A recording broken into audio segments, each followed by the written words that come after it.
podcasts, né? Ele está aqui ao vivo, já participou de vários podcasts aqui. Ô Fábio, conta para os nossos irmãos aí, tem muitas pessoas que estão no podcast aqui, que estão assistindo pela primeira vez, né? Não sabe sobre o profeta Pedro II, sobre a obra Palavra de Deus. Conta pra gente assim, né? A importância das pessoas conhecerem a obra Palavra de Deus, de conhecerem a vida do profeta Pedro II, desse homem que foi escolhido por Deus desde 1972, porque a história é o que mais importante, né? O que ele viveu, quais são as provações, o que ele passou para ter esse cargo de como um profeta, né?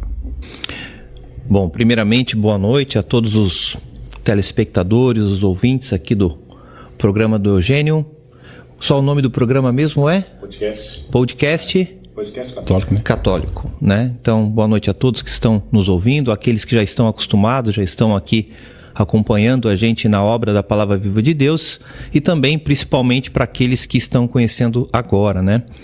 Bom, na história da humanidade, desde o princípio do mundo, Deus sempre suscitou, né, no meio do seu povo, no meio do povo de Deus, profetas, né, para que, através deles, né, Deus pudesse ser ouvido, né? Então isso foi muito comum, principalmente no Antigo Testamento, né? No Novo Testamento nós temos a manifestação do Filho de Deus, né? E agora, na manifestação do Espírito Santo, depois que Jesus Cristo ascendeu ao céu, né? O próprio Senhor disse: é preciso que eu vá para que o Paráclito se manifeste sobre vocês. Quando Jesus disse isso, ele se referia justamente sobre a terceira pessoa da Santíssima Trindade, né? Que é o Espírito Santo.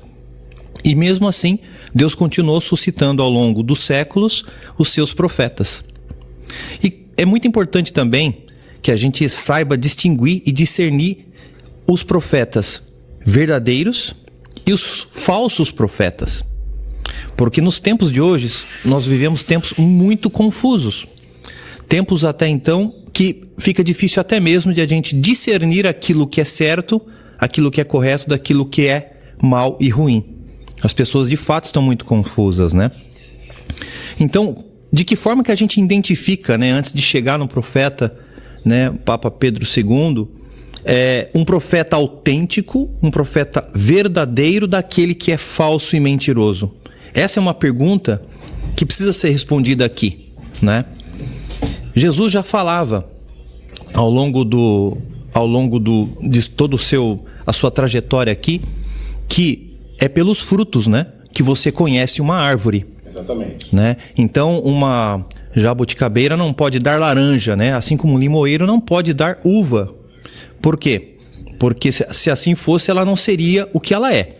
Então, partindo desse princípio, né, inclusive essa referência bíblica, né, quem quiser consultar aí na sua Sagrada Escritura, fica em Mateus capítulo 7, versículos de 16 a 20, e também você pode conferir no Evangelho de São Lucas, né, capítulo 6, versículos de 43 e 44 e seguintes, onde Jesus fala sobre a importância de você conhecer os frutos a árvore através dos frutos que ela gera, né? Então, da mesma forma, um profeta autêntico e um falso, você consegue também distinguir aquele que de fato fala em nome de Deus e aquele que não fala. Dito tudo isso, agora nós entramos então neste amado profeta Pedro II, que através dos frutos que ele deu, nós temos absoluta convicção e certeza de que ele é autêntico, que ele é um profeta de fato enviado pelo próprio Senhor, né? E que frutos são esses que ele deixou para nós, para que nós tivéssemos a certeza de que ele de fato é um profeta santo de Deus? Se a gente voltar um pouquinho na trajetória do profeta, né, uma das primeiras coisas, né, um dos primeiros sinais que Deus deu para ele foi justamente a palavra Deus, né? Foi o primeiro grande sinal que ele recebeu. Eu não sei se tem como a gente mostrar aqui a palavra Deus. Não sei se tem como mostrar. Para o pessoal que não conhece, não sabe do que nós estamos falando, era importante mostrar, né? E também, na sequência, Deus, através do profeta Pedro II, foi passando várias mensagens que até então ficaram um bom tempo guardadas. O Eugênio está aqui do meu lado, sabe disso. de certa forma, se hoje as mensagens chegaram a tantos lares, não somente no Brasil e no mundo, é culpa, entre aspas, do Eugênio, porque o Eugênio foi uma das pessoas que, talvez o maior responsável pela disseminação dessa obra, não só pelo Brasil, como pelo mundo inteiro, não é? E antes da chegada do Eugênio na obra, foi justamente isso que aconteceu. Aí, ó, já temos a palavra Deus aí na tela. Para quem não sabe do que se trata, esses são galhos de árvores que foram colhidos pelo profeta na praia de Taquarinhas. É isso? Praia de Taquarinhas.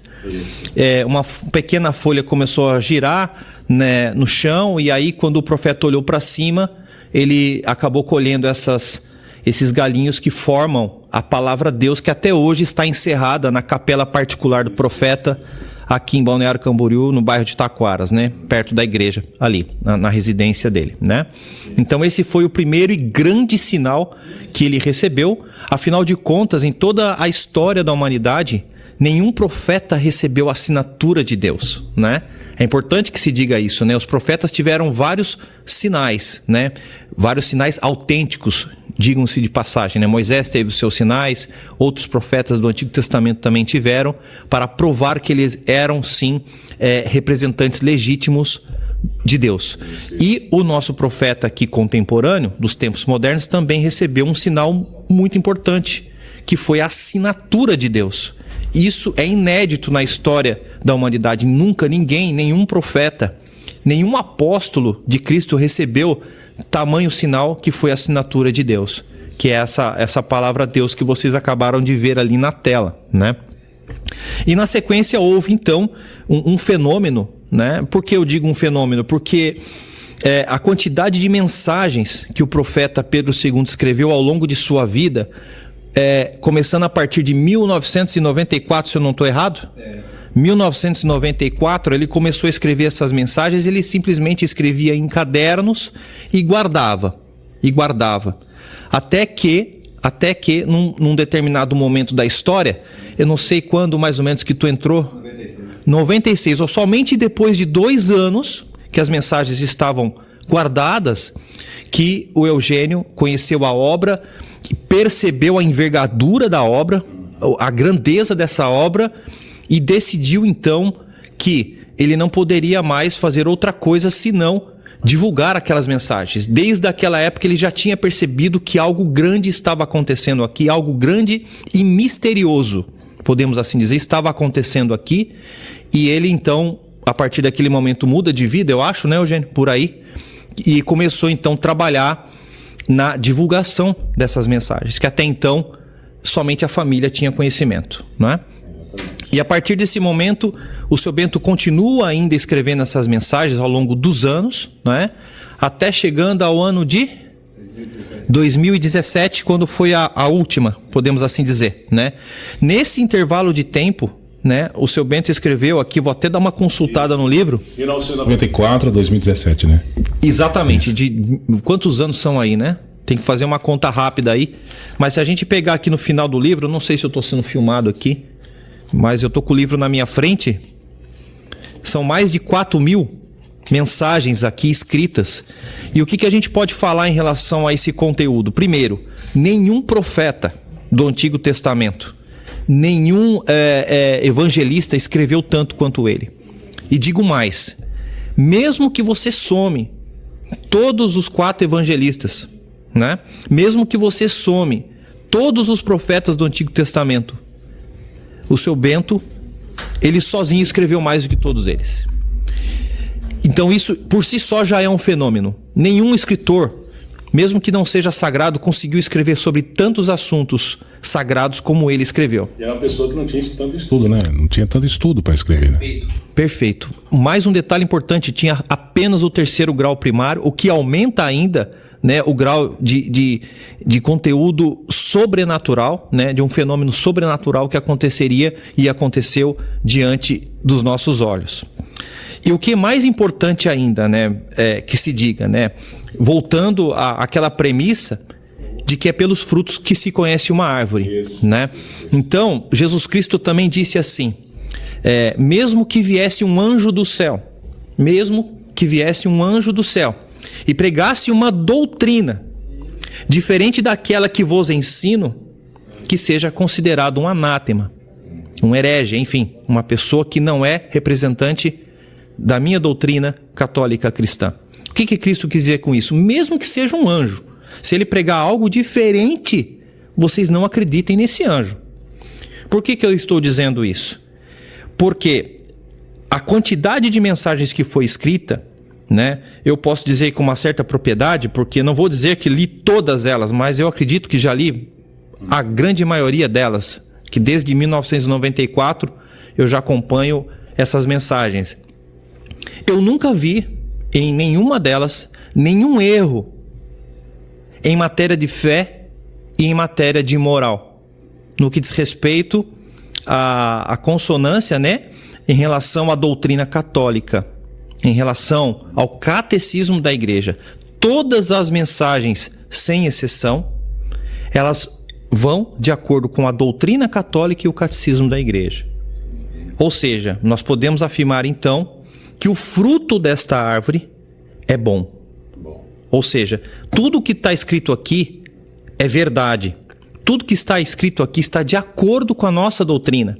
E muito mais, ela faz com que nós, católicos, sejamos restaurados em Cristo por meio desta doutrina conservadora, que foi perdida ao longo das décadas, especialmente após o Concílio Vaticano II, e muitos católicos perderam sua fé por causa do modernismo que se infiltrou dentro da igreja. Não é?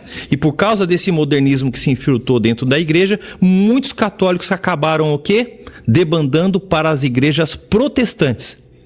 Porque já não encontravam na igreja católica aquilo que a gente busca por meio da palavra viva de Deus. Então Deus, na sua infinita misericórdia, assim como está escrito nas Sagradas Escrituras, se calarem a voz dos meus profetas, as pedras gritarão. Tem até uma música sobre, né, essa parte da Bíblia, né? Então Deus, vendo que o povo está confuso, vendo que os tempos são difíceis e confusos, Deus suscita no meio do teu povo um profeta para orientar o povo de Deus. E como que essa palavra viva de Deus acaba chegando em nossos corações, ao nosso conhecimento? A partir do momento que nós, eu, você, o Eugênio, estamos incessantemente em busca de uma coisa que nós nunca devemos perder na nossa vida. É a busca incessante pela verdade. Mesmo que você esteja no Pará, mesmo que você esteja na Suíça, que você esteja no Japão, que você esteja em qualquer ponto desta terra, você que está me ouvindo agora, você que está em dúvida, você que está conhecendo a obra agora, se você for em busca da verdade, você vai acabar caindo nesse livro. Porque este livro contém toda a verdade que está contida nas Sagradas Escrituras. Podemos até dizer mais. Como esse livro, a Palavra Viva de Deus, ele é como se fosse a nota de rodapé das Sagradas Escrituras. Se as Sagradas Escrituras têm passagens de difícil compreensão, na Palavra Viva de Deus você vai encontrar todas as respostas que porventura você não tenha compreendido nas Sagradas Escrituras. E eu digo isso muito facilmente porque se a gente folhear aqui várias mensagens, eu não sei se dá para mostrar aqui, não sei se vai dar para mostrar, mas podemos pegar qualquer mensagem aqui, a grande maioria delas, que você pega a mensagem, sempre tem pelo menos uma ou duas referências aqui. Ótimo. Puxa, que legal essa câmera, não sei nem onde que ela está vindo, mas exatamente, ó, vamos pegar essa mensagem aqui, né? Deixa eu posicionar aqui, ó. Nós temos uma mensagem aqui que é a 1727, bem no meio do livro, tá, pessoal? Percebam o tamanho desse livro. Olha aqui, ó, olha a grossura dele, eu estou no meio dele. Então, perceba que eu estou na mensagem 1727, de 14 de janeiro de 2000, né? E o título é Confiscado, tá? Percebam que no meio desta mensagem, que não é pequena, diga-se de passagem, tem uma referência a Gênesis capítulo 1, temos uma segunda referência ao final do livro das Sagradas Escrituras, que é o Apocalipse capítulo 12, e mais para o final temos uma referência em Lucas capítulo 13. Ou seja, numa mensagem apenas, nós temos 3 referências às Sagradas Escrituras. Para quê?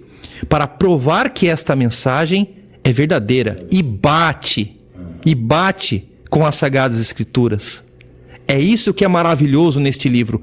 Nosso Deus é tão maravilhoso, tão bondoso e misericordioso, que Ele tomou cuidado. Isso aqui não foi um trabalho feito pelo seu Bento de pesquisar nas Sagradas Escrituras. Não. Jesus já se preocupa, inclusive, meu filho, isso que eu estou falando está em Gênesis. Isso que eu estou falando está em Apocalipse. Agora, isso que eu estou falando está em Lucas. O nosso Cristo, nosso Pai do céu, Ele tomou o cuidado de colocar as referências nas Sagradas Escrituras para que ninguém duvide da veracidade do conteúdo desse maravilhoso livro, que deveria ser conhecido no mundo inteiro. Posso dizer com propriedade que todos os padres aqui do Brasil, na CNBB, conhecem o conteúdo deste livro. Mas eles são proibidos de comentar a respeito deste livro, porque eles sabem, no fundo, que a maior verdade está contida neste livro. Não há nenhuma obra tão importante como essa nos tempos contemporâneos como a Palavra Viva de Deus. E eu falo isso porque eu tenho conhecimento desde o ano de 1994, quando eu ainda morava em São Paulo, eu não morava em Santa Catarina. Eu acho que eu falei bastante.